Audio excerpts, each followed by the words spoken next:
Student, मैं आपकी teacher प्रेरणा सक्सेना। पिछली 3 वीडियो में हमने ये पार्ट 4 विज्ञान का पढ़ा है, रासायनिक अभिक्रिया तथा पदार्थों का पृथक्करण। आज हम उसका अभ्यास कार्य करने जा रहे हैं, तो आप अपनी बुक ओपन कर लीजिए। मैंने भी अपनी बुक ओपन कर रखी है और आपको मैं अभ्यास कार्य कराना शुरू करती हूँ, तो मेरे साथ साथ आप करते जाइए, ठीक है ना। वीडियो में वैसे डाल दिया गया है, लेकिन फिर भी मेरे साथ साथ एक बार आप पढ़ लीजिए और समझ लीजिए। तो अभ्यास कार्य शुरू करते हैं। पहला प्रश्न है, सही विकल्प पर सही का चिन्ह लगाइए। तो पहला प्रश्न है, तत्व का उदाहरण है, तो लिख देंगे अपन ऑक्सीजन, ठीक है। इसके बाद दूसरा है, लैटिन भाषा में आयरन को कहते हैं फेरम, ठीक है। इसके बाद टिन का प्रतीक है, टिन का प्रतीक क्या है, SN। चौथा है, चीनी का आणविक सूत्र है, चीनी का आणविक सूत्र क्या है, C12H22 और O31। 31 ही है ना, सॉरी देख लूँ, नहीं 11, सॉरी, ठीक है। इस तरह से ये फोर्थ हो गया। अब इसके बाद फिफ्थ है, H2CO3 से बनता है क्या, एरो में H2O + CO1। उदाहरण क्या बन रहा है, अपघटन अभिक्रिया हो रही है इसमें, ठीक है। तो आपके ये विकल्प कंप्लीट हो गए हैं। अब अपन चलते हैं नेक्स्ट प्रश्न, रिक्त स्थानों की पूर्ति कीजिए, ठीक है। इसमें वैसे तो भर ही दिए हैं, लेकिन आप एक बार मेरे साथ साथ पढ़ लीजिए। जलना एक खालिस्तान अभिक्रिया है, जलना एक क्या है, रासायनिक अभिक्रिया है, ठीक है।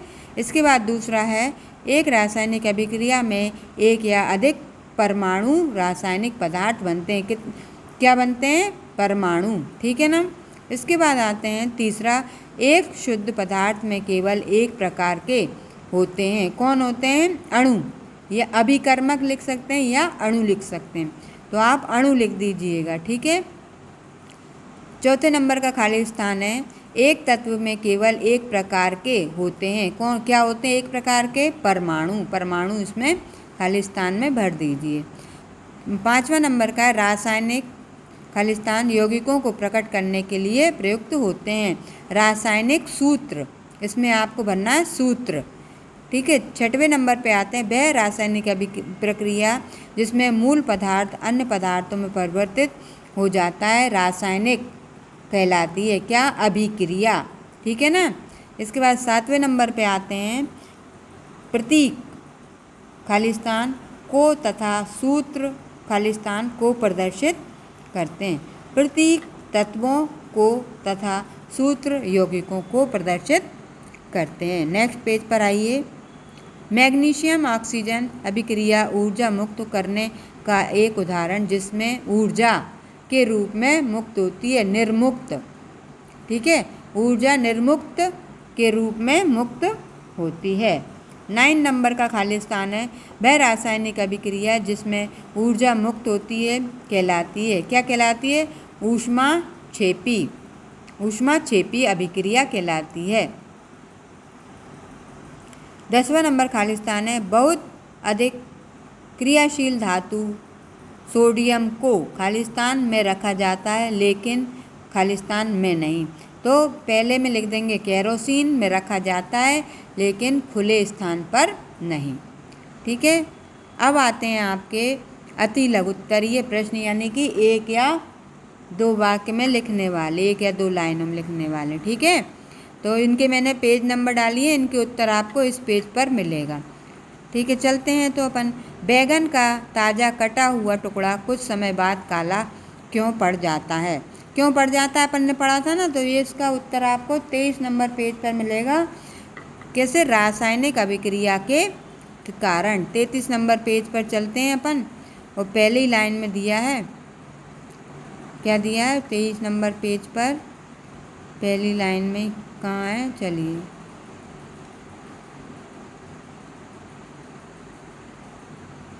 ये एक ताज़ा कटा हुआ बैगन वायु के साथ रासायनिक अभिक्रिया के कारण कुछ समय बाद काला पड़ जाता है, ठीक है।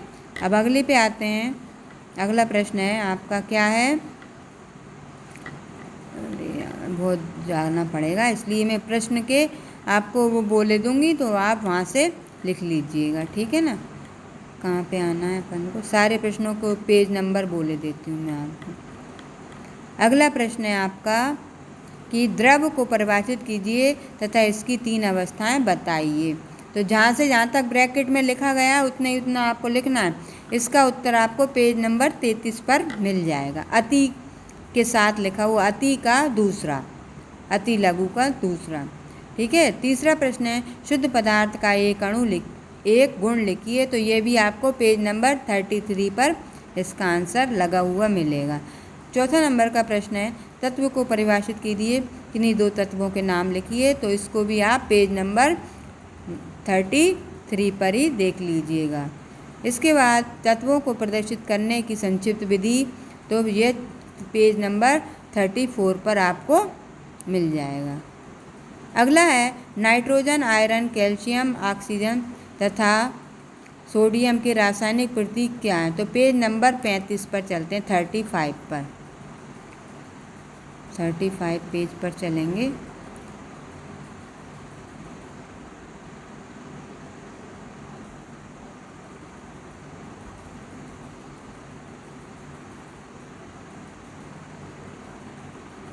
ये आ गया 35 पे।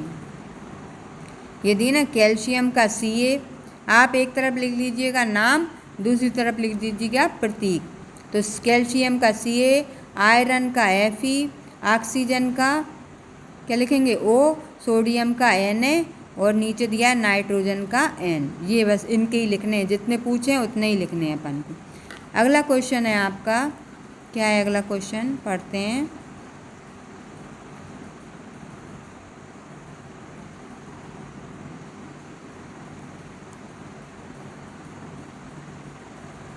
जो गए, अब आते हैं संक्षेप में उत्तर दीजिए, यानी कि लघु। इसको मैंने क्या किया है, लघु उत्तर नंबर डाल दिए हैं। संतुलित समीकरण क्या है। तो संतुलित समीकरण के लिए पेज नंबर 38 पर आपको मिलेगा लघु का उत्तर नंबर 1, लघु नंबर 1, ठीक है। अगला है ऊष्मा शोषी अभिक्रिया क्या है। तो इसका आपको पेज नंबर 39 पर आंसर मिल जाएगा। क्रिस्टलीय ठोस क्या होते हैं, इसके लिए 42 पेज पर आपको जाना पड़ेगा और वहाँ से देख लीजिएगा। समुद्री जल के लवणों के स्रोत क्या हैं। तो पेज नंबर 41 पर आपको इसके स्रोत मिल जाएंगे, वहाँ से आप देख लीजिएगा। अब आते हैं विस्तार यानी दीर्घ प्रश्नों के। दीर्घ प्रश्नों के उत्तर भी आपको इसी तरह मिलेंगे। पहला प्रश्न है रासायनिक अभिक्रिया को परिभाषित कीजिए, रासायनिक अभिक्रियाओं के 3 उदाहरण दीजिए। तो पेज नंबर 37 पर आप जाकर इसका आंसर देख सकते हैं। दीर्घ का पहला, तत्व को परिभाषित कीजिए, दूसरा है इनके गुण लिखिए। तो पेज नंबर 33 से पेज नंबर 34 तक, जहाँ जहाँ ब्रैकेट बंद है वहीं वहीं तक आपको लिखना है, ज़्यादा नहीं लिखना है। प्रश्न नंबर 3 है निम्नलिखित रासायनिक अभिक्रिया को उदाहरण सहित समझाइए। तो पेज नंबर 40 पे जाएंगे। तो ये दोनों अभिक्रियाएं दी हैं ना, संयोजन अभिक्रिया और दूसरी अपघटन, इन दोनों को आपको ब्रैकेट में बंद करके मैंने निशान लगाए गए हैं, बस वही आपको लिखना है। अगला प्रश्न है एकल प्रतिस्थापन तथा द्वि प्रतिस्थापन में अंतर। तो इसके लिए पेज नंबर 40 से 41 पर आपको जाना पड़ेगा और ब्रैकेट में बंद किया है उतनी लाइनें ही आपको लिखनी है। अगला है समुद्री जल की लवणीयता से आप क्या समझते हैं। इसके लिए पेज नंबर 41 पर आपको जाना पड़ेगा, वहाँ पर आपको इसका आंसर मिल जाएगा। तो 41 पेज पर चलते हैं अपन, देखें ज़रा मिलेगा कि नहीं। एक बार आपको समझा तो दूँ कि कैसे मिलता है आपको, है ना। 41 पेज क्या है, ये 41 पेज समुद्री जल के लवण के स्रोत ये लिखा है, लघु का चौथा, ठीक है ना। कहाँ से है,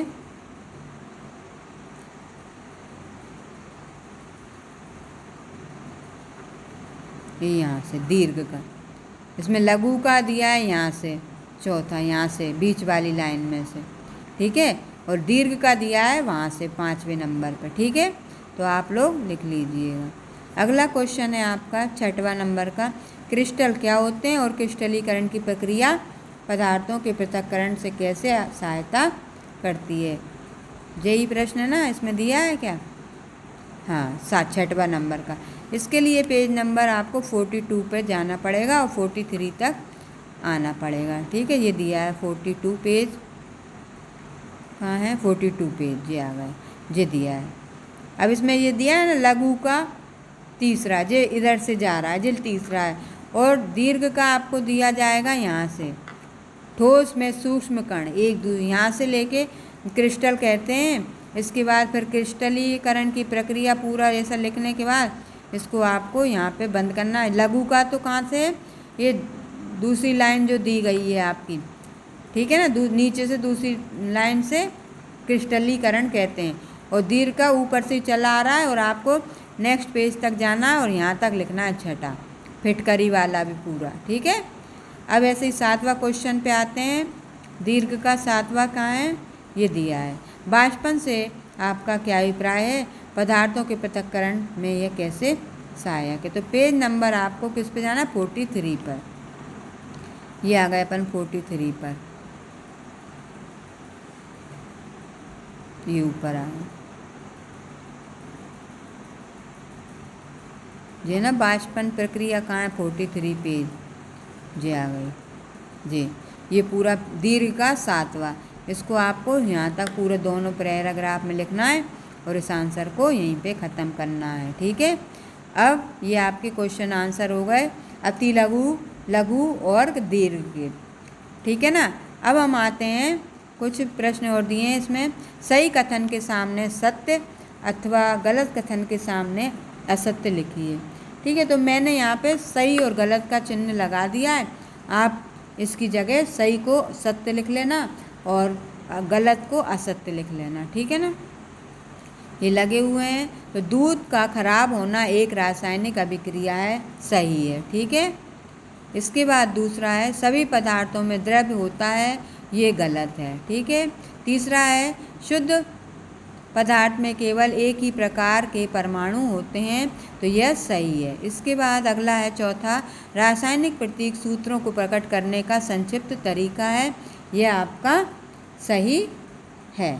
अगला है 6वां, आर्गन तथा हीलियम एक परमाणु तत्व हैं, तो ये क्या है? सही है। ठीक है, इसके बाद आते हैं वह रासायनिक अभिक्रिया जिसमें ऊर्जा मुक्त होती है, ऊष्माशोषी अभिक्रिया कहलाती है, यह भी सही है।